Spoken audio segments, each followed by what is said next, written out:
And now, straight from his latest grilling by Robert Mueller's prosecutors, actually, I should say now from their latest grilling by Robert Mueller's prosecutors, Randy Credico and his dog Bianca.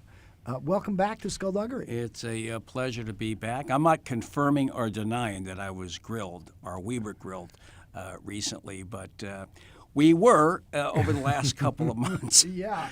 Everybody wants to know. Yes. Yes. All right. Now look, we feel honored here because we don't get very many crucial witnesses in the Russiagate investigation as guests on Skullduggery. You're talking about Bianca, right? Yes. Well, I think it's this is. I think they probably have a joint defense agreement. I was just going to say that. Yeah, we do. Okay. She's got a defense fund, though. I don't. Yeah, she's raised a lot of money for her. I'm defense sure she fund. could raise a lot more money Yes. than you can. I can't. I wish I were a defendant so I could raise some money. Have a defense fund. If I were a defendant or a target.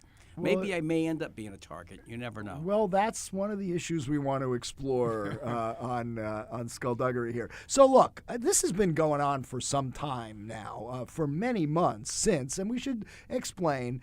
Randy, you're like a radio talk show host, a former radio talk show host, Right. and you somehow, even though you're kind of a left-winger, got hooked up with Roger Stone. Kind of a left winger. Yeah. Bill Kunstler was my godfather. Right. Yeah. Okay. And then from Roger Stone to Robert Mueller, you have become a important key witness in the investigation, and a lot of people are scratching their heads. They can't figure out how does Credico get end up with Roger Stone, and how does that lead to him being a principal figure in the Russia investigation? I suppose it would be like Bill Kunstler being mixed up with Roy Cohn, 40 or 50 years ago, somehow being involved in an investigation. Well, it started out because back in 2016, I was. I've been working on your voice, by the way.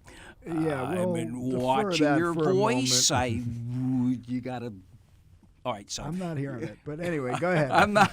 It's. I did it earlier. It's a lot of gesticulation. It's a lot of gesticulation. This is a It's not podcast. easy to do your voice. Yeah. But so 2016, I had a very successful radio show, WBAI, and I had some incredible people on, spanning the spectrum, including Roger Stone, who I had not spoken to for 5 years since he tweeted out that I was dead and put it on Facebook and mass email. Not the first time Roger Stone was wrong about something. Yes, but he did it. It was like a practical joke, but it wasn't for me because a lot of my family members, because I was sleeping, my phone was being charged and all of that, it caused a lot of aggravation. So we didn't talk for 5 years. But when I had he started to be a regular on my radio show the year of the election. At the same time, I had Julian Assange on my show. Late in August 2016. So Stone and I had conversations, and somehow having conversations with him, he wanted me to get information on a fellow by the name of Dr. R. Paul. This is on September 16, 2016. Dr. R. Paul. He's some Indian doctor who was close to the Libyan intelligence services, and Dr. Paul supposedly knew something about Hillary Clinton sabotaging the peace talks, and so he was trying to get me, just because he got me Gary Johnson on the show. He got me Gary Johnson, former presidential candidate. All right, for so the I Libertarian was I had Jill Stein on it, and the same day that he got me on the show, he made that stupid gaffe about Aleppo. So he really wasn't worth much the next day. He took himself out of the race. As if he wasn't already.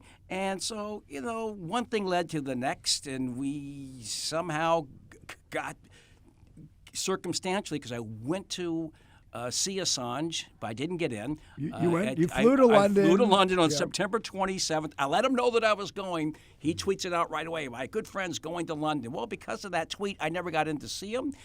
Plus, he was probably preparing for the dump that he eventually did. So I went to see Barry Crimmins, who's my close friend and fellow. He died recently. A 30-year anniversary of our togetherness, our comedy tour in London in 1986. So it was a 30-year anniversary, and I got to see him for 3 days, and I flew back on the 1st. I got whacked out on the plane. 1st of October. 1st of October, I got totally whacked out because at the Heathrow Airport, the duty-free shop, you buy, but they also have bars at every, like the gin, the bourbon, the cognac, and I was so whacked. So on my way back, I tweeted, I sent them a text message, big news. Big news. Yes. All right. Big news yes. Wednesday. Yeah, you wrote right. On October 1st. Is that what you said? Yes, right. Right. And then you went on to say, no, now pretend you don't know me. Right. And Stone writes back, you died 5 years ago. Right, yes. And then you write back, great. And then you write, Hillary's campaign will die this week. Right. Now, Roger Stone is using those texts, your text, Hillary's campaign will die this week, as proof that you were his back channel to Assange, tipping him off to the release of the Podesta emails, which is at the core of the Russia investigation right now. Did Roger Stone have an inside track to what Julian Assange was going to do with emails stolen by Russian military intelligence? Right. And those texts do seem to suggest you knew something. Right. Yeah, I know I see that. You could assume that day, that on the 1st of October, I got in to see Assange, in spite of what the evidence shows. You take a look at the logs, which were released by the Ecuadorian government. I did not get in. He said on Hannity I did not get in. I was there to see Barry Crimmins. And why? The thing is, if people would just use logic, why would Julian Assange see a guy he's never met, had him on his radio show one time, to tell him that emails are coming out on Wednesday, make sure you tell Roger Stone? If there was any logic applied to this entire theory, you would know it was BS. So but explain why you would have, I mean, I know you were drunk at the time, but why would you have constructed that tweet and text message? Text message. Hillary's campaign will die this week. Because he had been riding me over this Gary Johnson to get some information on this Dr. Paul. And I said I was going to, but I was never planning to see him. There was no chance I was going to see him. I had a note from the radio station from Bertold Reimers to drop off at the radio station. That's what I did. I dropped it off at not the radio station, at the embassy. It was like a scene out of the Addams Family thing, coming out and pulling this envelope from Bertold Reimers, and that was it. So, I don't know why I put that out there. Assange had been teasing he was doing something the first week in October, and it was just unlucky for me to send that to him, joking with him. Like, there was a lot. If you take a look at all of the text messages over the previous 6 months, and if you take a look at his testimony saying that I did this in June, this throughout August and September. If you take a look at it all, now the people who know if I was the back channel are the people who I've seen in D.C. and in New York, and that would be the prosecutors and the FBI agents that work with Mueller. So they would know. They are like Detective Columbo and Hercule Poirot combined. All right, so they will know. Let them sort it out. I'm all for them finishing their job. I'm not calling this a witch hunt. Let them finish their job and sort it out. They have spent hours with you now. You've been before the grand jury. Yes. You spent, 8 hours last week with Mueller's prosecutors? I'm not saying if I was there or how many hours it was if I were there. I'm pretty much not. You're a witness, so I'm a witness. I understand that. Perfectly appropriate for you to say you were there. But and I don't in fact, we know you were there. All right. So, all right. Let's say I was there. Okay. Yes. Well, But look.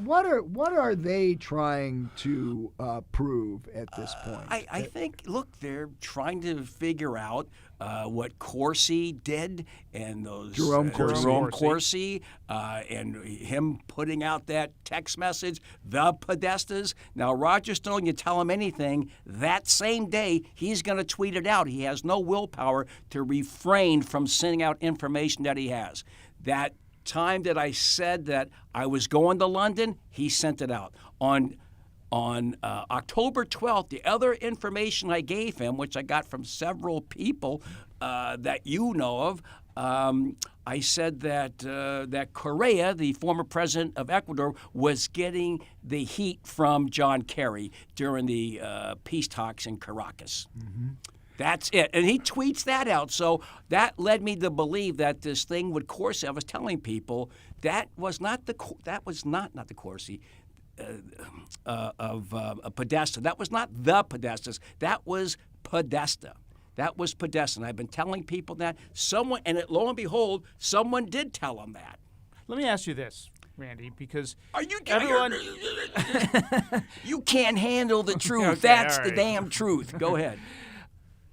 Everyone describes the Mueller operation as this black box. They don't leak. They're incredibly disciplined and focused, and we just don't learn that much about what he's got, except from the defense side from time to time. But you spent all this time in his grand jury.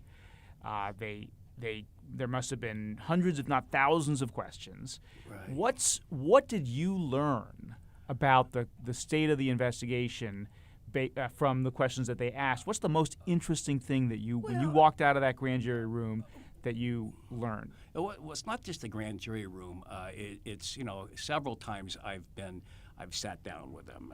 Everybody knows that more than twice. That what I've learned is that they're very professional, that they know what's going on.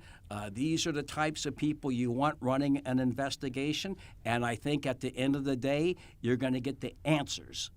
You'll get the answers. Okay, but You I'm talking can't- about concrete I things think that you learned, like, well, if I tell you that, then then you'll have to kill me. No, I can't handle the truth. I can tell you. Bianca will do that, that. Yeah. they're trying to Yeah. figure out if I was the back channel, if Corsi was the back channel, if Stone had a back channel. I think a lot has to do with his testimony, which will be released January 3rd. This is what I think. Did you leave this, in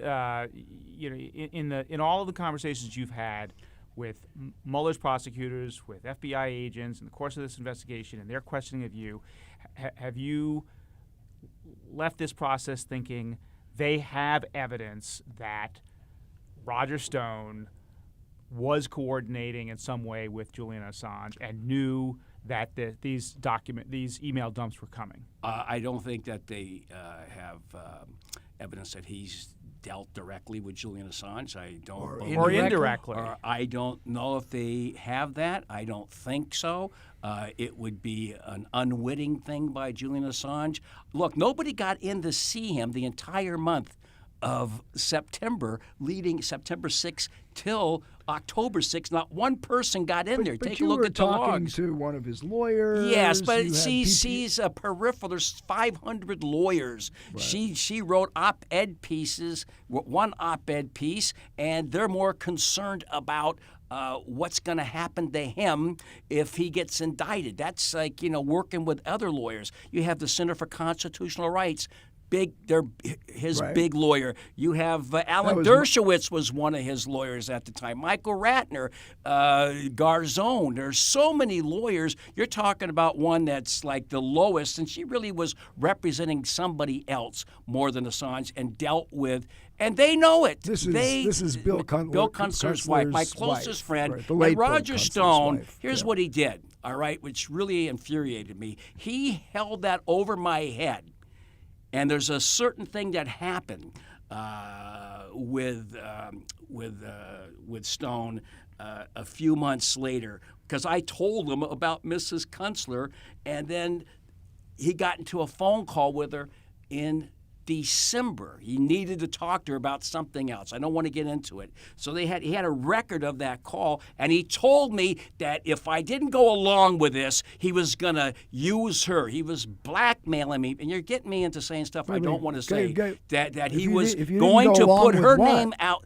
If I didn't go along with this testimony, What did he want you was to going say? to bring her name into it, and that's one of the reasons why I didn't want to talk at all. One of the reasons why I took the fifth. One of the reasons why, when they showed up at the left forum, some of the Mueller people to talk to me about some of these things that have been going on, some implied threats out there, I didn't want to talk because I knew Stone was going to throw her name into the mud there. And I got infuriated by that, and I decided to do it anyway because I had to clear my name because I am connected with Trump now. Here, a left-winger like me, I am somehow indirectly tied into this goddamn Trump campaign as if I had something to do with Trump winning. So you got the Hillary people that hate me. You got the alt-right that hates me. Why do they hate me? Because I'm exposing the truth about Roger Stone. What did Stone want you to say? He wanted me to go along with whatever his testimony was. Which was you were the back channel. Yes, or just whatever it was, either go along with it, take the fifth, Did you get or the do sense, your Frank Pantangeli. Randy, did you? Oh, I'd like to hear that in a second. But Randy, no. I got to ask you a question first. Did you Now get the I got to sense? start. This is one thing I have to do now. I'm like Bogart in Kane Mutiny. The key was not imaginary, and I don't know anything about mashed boys eating strawberries. Now there's no need for that. I know exactly what to tell you lies.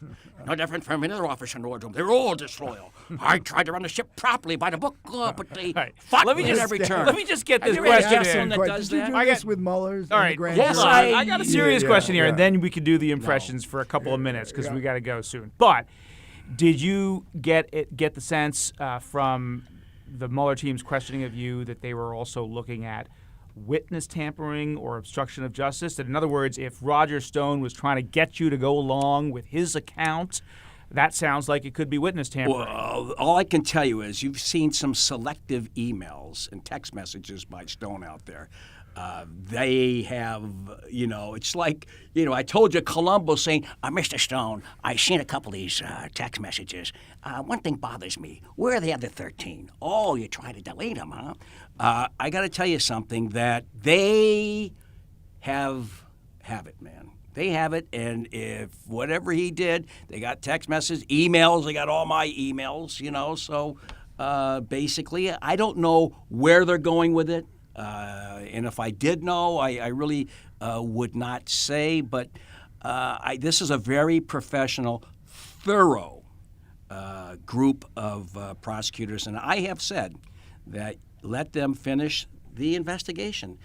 For better or worse. If I end up getting charged with something, so be it. But they have to get to the bottom of Did this. they get anything out of Bianca? Because Bianca seems like a very cool witness to me. When I testify, or I'm But for the being record, she was interviewed? in the grand jury room Yes, with but you. nobody saw it. But she got in there. I have not this bag, but I have a beautiful black bag, looks like an attaché case, and I walk in on the back way, and we sit in the back, and she never barks. She's very quiet. What kind of dog is she? This is a Coton de Tuliar. I got her in Argentina in 2006, so she's 12 years old. And she's they're cotton dogs, Coton de Tuliar. But she goes with me all, and you know what? If I get invited back to the White House Correspondents' Dinner, I'm taking her with me because she keeps me from drinking. I got to be very careful. Somebody's has threatened to steal this dog, Well, it went beyond that. Didn't Stone threaten Bianca herself? Yes, yes. Well, if you What steal the happened? dog. Refresh our recollection I'm about take that goddamn dog away from you, and there's not a goddamn thing you can do about it. Talk about witness tampering. He Yeah. probably knew that she was going to end up in the grand jury with you. He He threatened to kidnap a grand jury witness. Yeah. It's not that I'm worried about him doing it, but there are a lot of nutcases out there. Really? There are nutcases out there. The guy in Pittsburgh, the guy with the pipe bombs, all of this stuff. There are people out there that are crazy. All right? Yes. And, there are people who think that something happens to Stone and Stone rolls on the president and let's get this thing out of the way and let's get Credico. I mean, I get nervous sometimes. Okay, And people can we say, end on Frank Pantangelo? Okay, He's one of my Frank favorite characters from Frank Godfather 2. Pantangeli. Pantangeli. Yeah. Wait, I'll split it in two. First of all, I got to do the Godfather and then Pantangeli, right? My youngest son had to leave this country because of this Roger Stone business. All right, I make necessary arrangements, clear him of false charges of being a back channel.